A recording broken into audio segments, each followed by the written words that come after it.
It's my pleasure to introduce our speaker today, Mr. Dave Hager. Dave was appointed to this leadership role at Devon in August of this year, having most recently served as the Chief Operating Officer. Dave started in the oil and gas business as a geophysicist with Mobil Corp, and then joined Sun E&P, which was later renamed Oryx Energy. Dave has managed a lot of new projects around the world, including a team that pioneered the world's first production spar, a floating production facility that paved the way for the deep water developments. After Oryx merged with Kerr-McGee in 1999, Dave managed Kerr-McGee's worldwide deep water exploration and production, and eventually all of that company's E&P operations. He then served as Kerr-McGee's Chief Operating Officer until Kerr-McGee was acquired by Anadarko. Dave and his family moved to Edmond in 2003. He and his wife, Alice, both grew up in Indiana, and they've been married for 29 years. They have 3 children: Robert, who graduated from Wake Forest, Emily, who's a student at OU, and David, a student at Davidson College. Growing up in Indiana, of course, Dave was a huge Indiana Pacers fan, and now, of course, a big Thunder fan. Of course, I don't know how he couldn't be. Dave is a self-described basketball junkie, and he could talk for hours on the subject with any willing participant, and enjoys doing so. In fact, David has pointed out a unique distinction about himself as it relates to basketball. He has lived in 3 different cities at the time when those cities first got an NBA franchise. That's Indianapolis, Dallas, and Oklahoma City. He may be the only such person in the country that can lay claim to that particular distinction. We're not really sure. But still pretty exciting for a basketball junkie to think about. Either way, we at Devon and we in Oklahoma City are certainly glad that he came to Oklahoma City. So please help me welcome Mr. Dave Hager.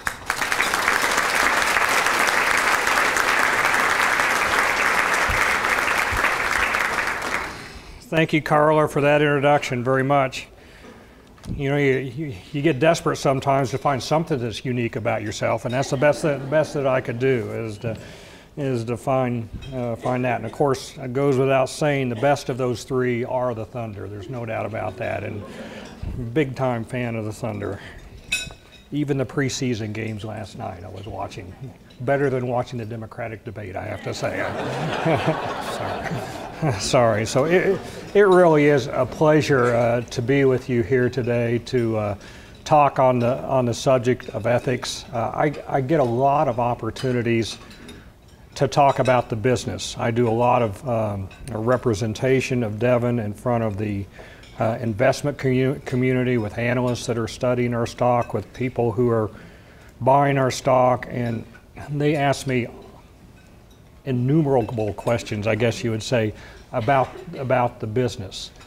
But the one thing they don't ask about as much, which I think fundamentally is just as important as the business, is about the corporate culture. And underpinning the corporate culture absolutely is ethics. So it's a real pleasure for me today. I'm not going to answer all these business questions today, so that's, unless you really want to, but that's not where I'm planning to go with this conversation today. But it is an honor to be able to talk about the culture that we have at Devon and how integral that is to the business results. And this isn't new, obviously, for Devon. When you look at it, I think if you look back in history, that we were one of the charter members here of the Oklahoma Business Ethics Consortium. Janice Dobbs is one of the director emeritus of the OK Ethics organization. Obviously, Carla Brockman, who introduced me, is very active in the organization today. Our co-founder, Larry Nichols, actually received the Executive Pilot Award in 2012. I think in 2011 we received the Compass Award associated with this. So I feel very fortunate to be associated with a company here that has a long history of ethics. And that's one of the main reasons that I have titled my talk here, Preserving a Culture of Integrity. And it's great to be able to step into a position where I'm really preserving this culture and hopefully adding to that culture versus a situation we're trying to build that culture for the first in the first place. So I'd like to talk a little bit about Devon and give you a little more background about myself, not a lot, but a little bit about that, and then move on in and talk about the culture at Devon, what we consider important as far as our values and our attributes. And then also I'll give you a little bit of perspective, my personal perspective on how you maintain and how you create that culture of integrity from my viewpoint. So a little bit about Devon today. I think most of you know the company pretty well. We have this building down the street that you can see a little bit there, but besides the building, that's just a structure. There's a lot more to the company, obviously, than a building. We have about 5,500 employees in the company. About 2,500 of those employees are actually located here in Oklahoma City. We think that a contribution to the Oklahoma City community is a very important part of who we are as a company. We also have to deliver business results, obviously, as every company has to. But we think we don't want to be just a company that delivers business results. We want to do it with the right integrity, with the right values, and while being a valued member of the community. You can see there highlighted on the slide some of the awards that we've received through time. We're proud of that. We don't do it.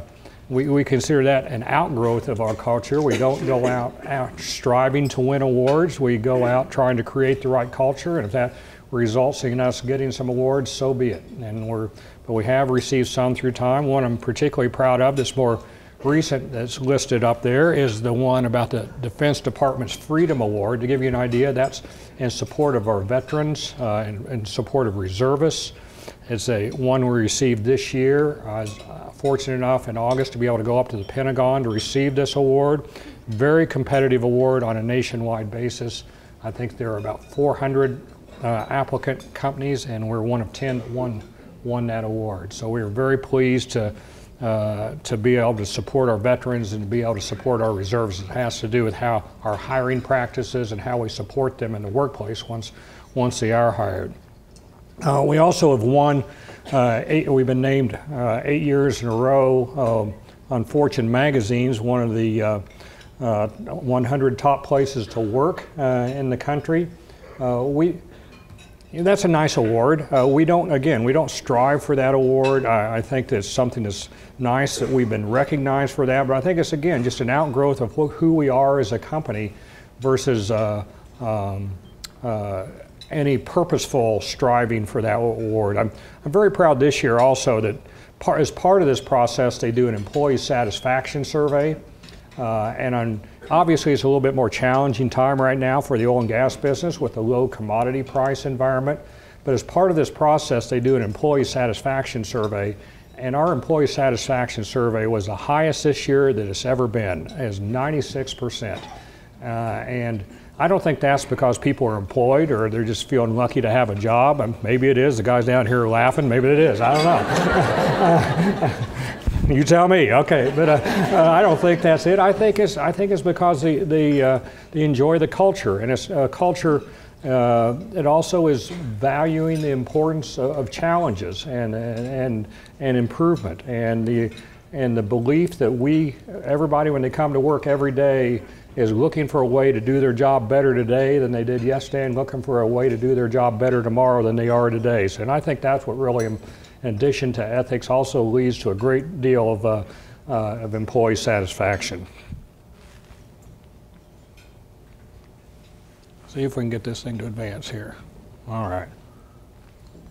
I swear I know what I'm doing. Okay. Oh, there's my picture. Uh-oh. Okay, well, a little bit. I think Carla went through a little bit about that. I think the only thing that I'd really like to cover there is that, in addition to what Carla said in her introduction, maybe two things. One, a little family situation here. We have a situation in our family, as Carla mentioned, with my wife and I went to Purdue University, my wife went to Indiana University, and then our three children, one went to Wake Forest, one's at OU right now, and one's at Davidson College. And so we have 5 different universities we like to think about come football season or every sports season. And most Saturday evenings when we go home, Purdue's lost, Indiana's lost, Wake Forest lost, Davidson lost, OU's won. Okay, so we're 1-4, and I can tell you the situation was essentially the same last Saturday night. We were 1-4 once again for the weekend, but the only difference was that the mighty Davidson Wildcats had won their first game in 2 years against Kentucky Wesleyan. So not exactly the same teams won, but we were 1-4 once again. So OU kind of didn't get it done for us this weekend. So anyway, besides that, I think the only other thing I'd point out is that Carla mentioned that I had been at Kerr-McGee prior to being at Devon, and I was with Kerr-McGee until the Anadarko acquisition, which closed in August of 2006. I decided at that point to do some board work, and I'd gotten to know Larry Nichols and John Richels somewhat, and so they asked me to join the board of Devon. I joined the board of a drilling company in Houston, was about to join the board of a third company when they said, surely you've had enough of this board work and you're ready to go back to work on a full-time basis, aren't you? And of course my wife said very clearly her life did not need to be fixed anymore, that I was welcome to go back and try to do something else rather than fix her life. She was doing just fine, thank you. And so, that worked out pretty well from that standpoint. But I also, I'd kind of made a rule to myself, and my irreverent way of describing it was if I was going to go back to work on a full-time basis, I had what I called a no jerks rule. I'm only going to go back to a company that I really had tremendous respect for culturally and for the values, and exhibited the right integrity, because I think that is so fundamental to achieving business results. And I feel really fortunate that when I was able to go back to work in March of 2009, be able to work with a company such as Devon, and now to lead a company such as Devon, that it's been everything that I believed it was and more. And so it's really a great honor for me to be associated with such a high quality company, and to really a company that I think can demonstrate throughout Oklahoma City and to their business, throughout the E&P business, certainly the exploration production business, that you can do both. You can have great business results, and you can also have a culture of integrity. Not only can you do both, it's probably helpful, very helpful to have both of those in order to achieve those business results. So on from there, let's talk a little bit more about, I don't know where I'm pointing here, but I'm pointing somewhere. There we go. Let's talk about, that one seemed to work.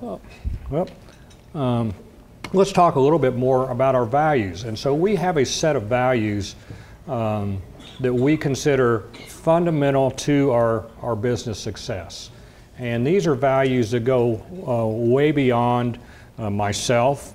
They go way beyond, frankly, Larry Nichols or John Richels, although I give John Richels a lot of credit. John was the CEO up until August 1st. John and I are great friends. John is the one who really, around 2002, a lot of these values have been talked about, but they really hadn't been memorialized. And so John personally took it upon himself to take these values and to put them all down in writing. And so that now we see these values, and everyone knows these values and understands these values and can talk about how these values are important. The first value that's talked about up there is hiring the best people. And so the best doesn't necessarily mean just technically the best. The best means the best. The best means from all aspects. And we have a culture that I would like to describe as a little bit of a self-selecting culture, I guess you'd say. That, at least I believe that we hire a certain type of people, and from a, not from just a technical standpoint, but from a value standpoint. And frankly, if you don't have those values, it kind of sticks out, and it doesn't. And frankly, those people that don't exhibit the high integrity and the ethics, they stick out, and frankly they really don't last too long, because it's pretty obvious that they aren't the type of people that are going to be work out well at Devon. And so we think hiring the best people is one of the key things. Always do the right thing, and of course that goes to everyone's base integrity. And I think the the thing that we like to talk about a lot, and not only always do the right thing, but the thing that we have, that last phrase up there, I think is very, very important, even when no one is looking. And that's where it really gets tough, isn't it? So it's easy to talk about doing the right thing, but even when no one is looking, to make sure that we do the right thing. I'll tell a story about John Richels on this, our former CEO. I think many of the people in the company know, some of you may not know, but we were in the middle of negotiating a deal a few years ago, and we had told a company that they had the winning bid. And we were some ways down in negotiating, papering this deal up with all the contracts, and we told them they were the winning bid, and we were working on it. And in the middle of that process, another company came in and submitted a higher bid.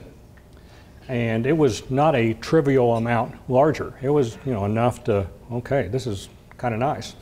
And so this manager that was working on this deal came into John and says, I feel an ethical quandary here. I've told this company they're the winning bid, and in the middle of when we're just finalizing the contracts, this other bid has come in that's substantially higher. But I've already told them they're the winning bid. And John's response is, well, you know the right thing to do then. And so obviously we did the right thing. Now that cost the company in the short term some money to make that kind of decision. But in the long term, it preserved our values, or it preserved our culture of integrity, and helped, I think, create the right environment where you're going to have long-term business results. So always do the right thing, even when no one's looking. And it would have been very easy for that person to say, come up with some provision in the contract and argue over this provision, say, look, we just can't reach a deal anymore. I got to go to this other guy and go to the higher bid. That would have been a real easy thing to do. It's not what we did. You're not making it easy on me here. Here we are. Deliver results. That's another thing.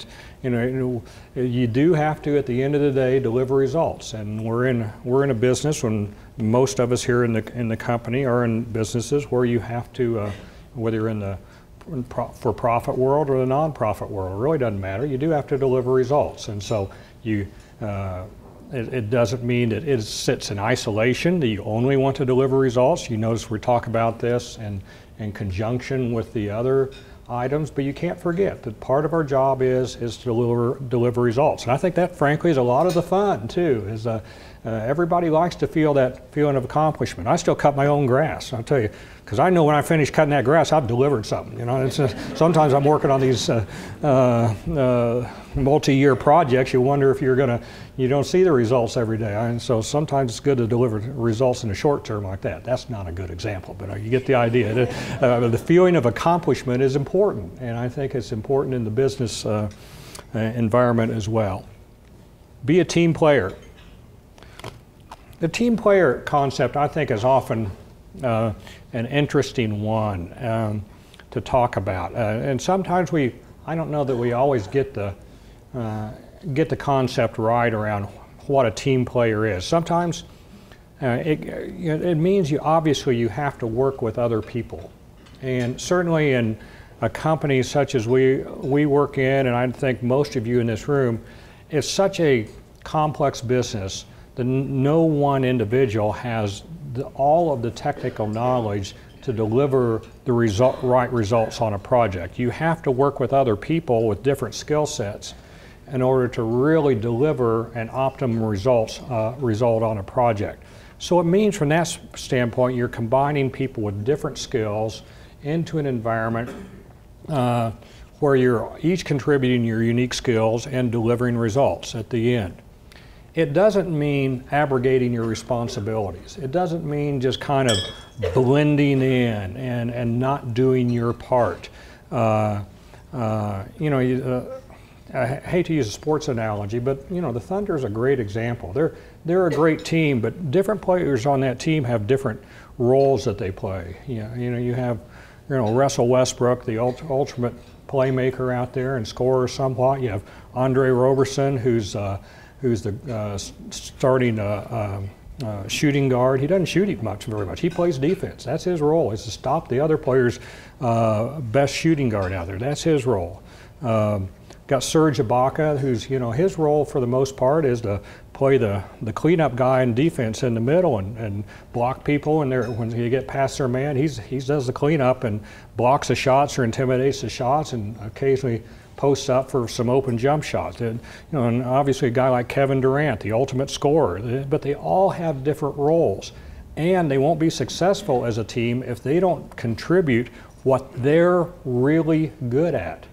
And sometimes teams also involve conflict, and that's the thing that I think it's important that teams mean you challenge each other also, and so it's important to have a team, but a team is not just somebody where you sit around and hold hands and sing kumbaya all the time either. A team is something where you challenge each other and you make sure that you're delivering the best results. But you have to be a team player. It doesn't mean you go off and, we've all been frustrated sometimes. Russell, pass the ball. You're trying to do too much yourself. So it doesn't mean I'm a big Russell Westbrook fan, by the way.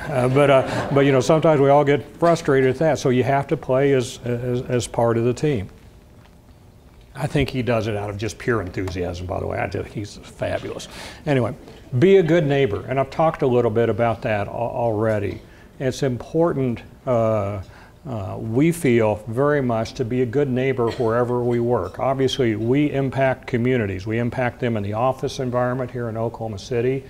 And where our wells are located out in the field, we have an impact on each of those communities. And we place a great importance on being a positive member of the community. We support the local police, firefighters, all of those people that are important to make a community work wherever we are. And so we do it because it's good business, frankly, to develop those relationships, but it goes back to the other fundamental belief: always do the right thing. And so we try to be a positive influence on, wherever we work. Along with so those are basically the values that we bring. We also talk a little bit, and I won't go in quite as much detail, but we also have what we call leadership attributes. And we're actually, I think, and the Devon people know very well that we have leadership attributes, we have safety attributes, and actually the employees in their performance appraisal are measured against these attributes every year. So it's not just something I'm talking about, standing up here talking about on a slide. This is actually something that shows up on every person's performance appraisal, along with what their accomplishments were from a business standpoint throughout the year. And so these are some of the leadership attributes that we have. Obviously, understand the business, improve the business. I think an important one is too, challenge the status quo. And we talk a lot about in our company that everybody's improving. And so we have to improve too, or we'll fall behind. So you have to constantly be improving. I think the next one is really an interesting one, egoless. And I don't think you necessarily see that in everybody's attributes, but we think it's important that, I like to emphasize that I'm just one of 5,500 employees. And people sometimes ask me, Dave, do you feel pressure in this CEO job? Does it feel like the weight of the world is on your shoulders as CEO? And I can say quite honestly, no, I don't.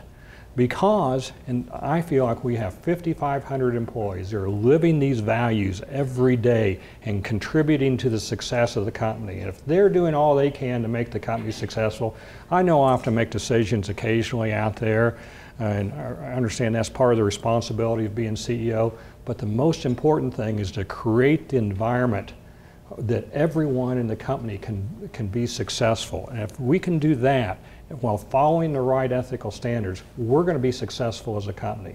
And I'm just one of 5,500 employees that's trying to do their best job every day. And we were talking about at lunch here. I have my own personal development plan, by the way. I know I'm not perfect. Nobody's perfect. You never get perfect. And so I've developed my own personal development plan that I'm working on, that I want to improve on, and I think everybody in the company needs to think that way, that we all need to figure out ways that we can improve every day. And egoless is just I I think, an outgrowth of that type thinking. But frankly, it started with Larry Nichols, and I could tell you stories about Larry.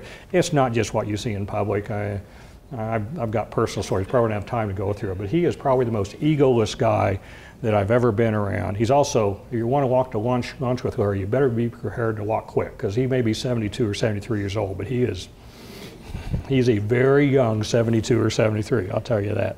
So some of the other ones we have: inspires a shared mission, energetic perseverance, certainly important in this commodity price environment, teaches, shares accountability. So these are some of the key attributes that we think about as a company that we think are very, very important, again, for our overall business success.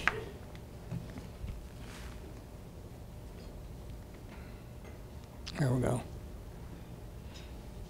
We also have, it's important to have also ways we make sure that people are, do we really adhere to these attributes that we've described here. So we have various mechanisms within the company. We have an ethics and compliance hotline where anyone can call in and report any sort of issue. I see that report. I can tell you it's very boring, and I'm very proud of that. And so we occasionally, obviously, do have some personnel issues, but at least since I've been there, it's nothing that's been particularly significant. Code of business conduct. We have each employee understand that before they go to work, and we sign off on that every year. Also, all the employees. We have a gift policy. And frankly, anything over $100 has to be approved up the chain of command. I've been with various companies. I can tell you relative to other companies I see on that, we have very low level of gift acceptance within our company, and sometimes it is appropriate to accept gifts in order to conduct business, but I think you have to be very careful and make sure that that does not create a conflict of interest in your own mind around the acceptance of gifts. So these are some of the things that we do in order to ensure the adherence to our values. I'd like to kind of wrap up here. Don't have a slide for this, but I know one of the things people would like to hear is, well, describe some of the situations you've been where you've been ethically challenged, and how did you react in those situations? And I can tell you I've had some of those situations. I actually was involved in a project in the Republic of Kazakhstan for about 4 years, right after the breakup of the former Soviet Union. And it was a very difficult time over there. They had just broken off. Very poor situation, I would say. We lived in a little town on the Caspian Sea by the name of Aktau, A-K-T-A-U, still there, you can Google it. We had running water from 6 to 9 in the morning, 6 to 9 at night, never hot. Came out a dark brown from the rusty pipes whenever it came out, but they were great people. I'm not trying to dissuade you. It was great people. I enjoyed it. We called it indoor camping, by the way. But but at the same time, it was right after the breakup in the early '90s, and there were situations early on where our ethics were challenged, and I don't really blame the people. Frankly, they were in a very difficult situation, being cut off essentially from any goods from Russia, and we were asked early on in several situations to compromise our ethics and to take. They were very interested, frankly, in bribes in order to do business. And one of the things I can tell you that early on, though, in that situation, we made it very clear, no was the answer. No, that's not how we do business. And we established that standard from the very beginning and very consistently. And frankly, after 2 or 3 months of that, it went away. It went away. It never came back. Now, I talked to a lot of other companies were involved over there, and they were having to deal with that year after year, and it kept coming up, and they kept being challenged with it. So I think that's one of the fundamental things, is if you establish early and very clearly what your ethical standards are, then you can avoid a lot of those situations. And frankly, for a lot of my career, I can point to a few kind of similar type situations where that's happened, but frankly, for a lot of my career, I think I've avoided those situations because I think if you adhere to some basic principles, avoidance of those is a lot better than getting yourself in a position where you're constantly having to make that call. And so here's a few things that I wrote down that I think are important. And I've talked about some of these already, but surround yourself with quality people. So, make sure that the people you deal with on a daily basis, we try to do that at Devon. And in general, if you surround yourself with quality people, less of those type situations will come up in the first place. Avoid high-risk situations. And we were just talking about it over here, and the old expression, nothing good happens after midnight. And so that may be true from a personal situation, but I think, if you think about that from a business perspective, just make sure you avoid those type situations in the first place, and you're often not confronted with making a decision relative to that. Lead by example and not just words. And so I recognize that in my position, certainly, that people are listening to me, and that's important, but what's more important is how am I actually behaving. And I'm aware that when I'm walking through the rotunda of our building, when I'm going up the elevator, when I'm at Home Depot on the weekend, I don't shoplift. I'm kidding. But, in general, everything you do is being observed. And so it's important, I think, not just to have the right words around that, but to really lead by example in order to have the maximum effectiveness.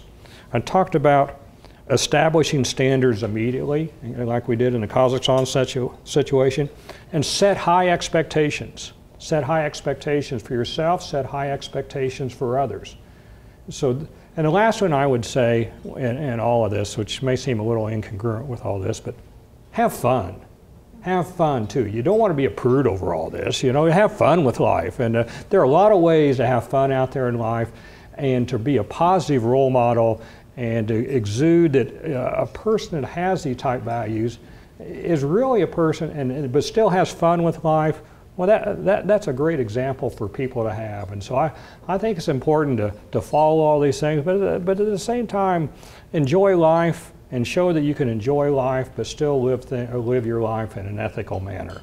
And if you can do that, I think you can be in a great situation. So I'll close with that. It's a real pleasure to get to talk with you today about these. As I said, I don't often get to talk and kind of expose so much the way I think about these, and I can tell you it is fundamental, I think, to achieve success in life, to have these kind of standards, I would not be here today, I can tell you. I'm very confident if I had consistently compromised on these standards. Now, is anyone perfect? No. We all slip up occasionally. But the key is if you ever slip up, dust yourself off, say, I'm going to improve the next time, and put yourself about that, and then everything will be okay. So I'll stop there. I would be pleased if anybody has some questions around the ethics side. I'm trying to avoid too much on the business side. I talk about the business every day, but if you have some questions in general about ethics or leadership or anything, I'd love to take questions from anybody. If we have time for a few here. Yes, Tom. Dave, from a standpoint of culture maintenance, and especially for a company as large as Devon, what would you say are one or two of the activities or things that you try to promote among kind of mid-level management that helps connect your all's ideals to what you're trying to accomplish at every level? Yeah, Tom asked from a standpoint of culture maintenance, what are one of the two things you try to do, you promote at the mid-management level in order to maintain these ethical standards? I can tell you one of the things I've been really focused on a lot is to make sure that our mid-level managers are connecting with our working level technical professionals and all of our employees as much as they possibly can, and to constantly communicate. You cannot over-communicate, I don't feel. And I have these things I do internally to the company, and the communications people have to have an acronym, or a great, not an acronym, a great expression rather. They call it Straight Talks with Dave. So I did one this morning with about 15 employees, where I sit down with different employee groups. Like 15 people this morning. I've done probably 35, 40 of them, and I'm encouraged, where I just sit down, there's no slides, there's nothing. I just sit there and say, what do you want to talk about? What's on your mind? And I also give them what I think is where we are from a strategy standpoint, where I feel what's important for them to do. It's hard for me even to do it 15 times 30. I got a ways to go to get through everybody here in Oklahoma City. But I'm encouraging all the middle managers to do that, and all of the leaders here to do it. James Toops is sitting right here. He's our head of tax. He's been here for about a year now. James, I know, has been very actively doing that within his own group, and I think that's important, is to make that connection as much as you can, so you actually understand the challenges that people are facing at the working level every day, and help them through, either from a business standpoint or from an ethical standpoint, and to maintain those values. But I think it takes constant communication and constant reinforcement to do that. Yes? Spoke about hiring for integrity. One of the factors. What are some specific things that you do, or special things besides just questions and interview, or is that what you do to try to figure out if that person has integrity? Well, the question is, what do we do during the hiring process to ensure they have integrity? And I'm not sure I can even answer all of that, because frankly, I don't know everything they do. But I can tell you better have a clean Facebook page.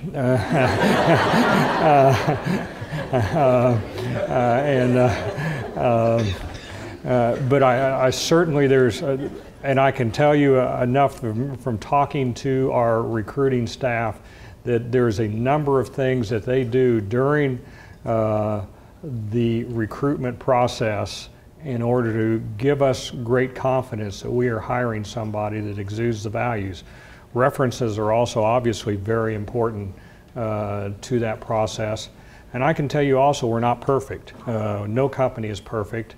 My belief, though, is, fundamental belief is, you never make a hiring mistake, but you can make a hiring mistake if you don't correct it quickly.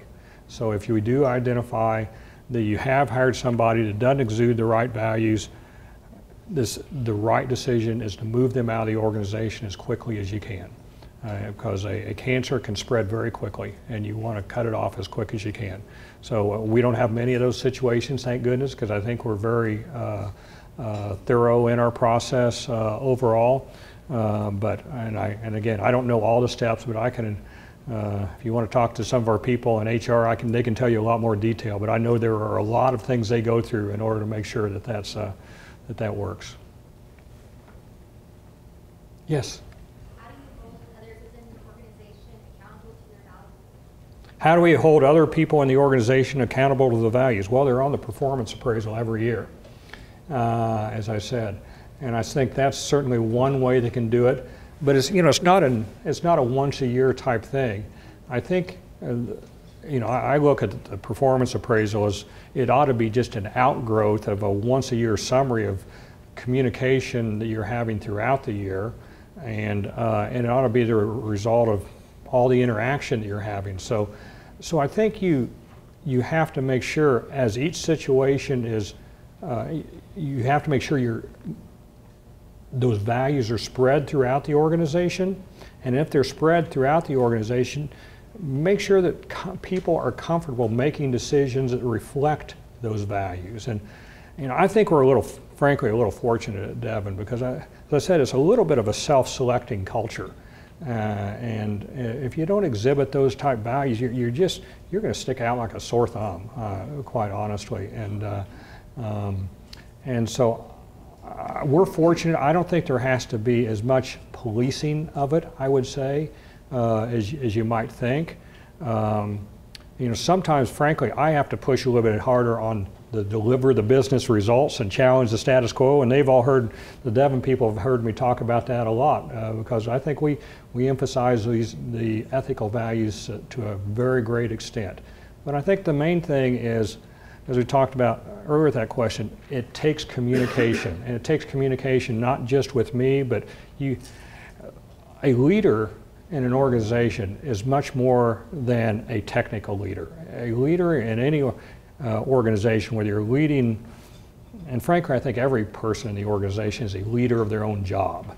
And they know more about their job than anybody else, and should feel that way, that they lead themselves. But anybody who leads people, a lot of times the best leader is not the best technical, the person who has the most technical knowledge. Is somebody who can reinforce these values and provide leadership in other ways. So you have to be very careful also about selecting the right leaders who are going to respect these values and promote these type values.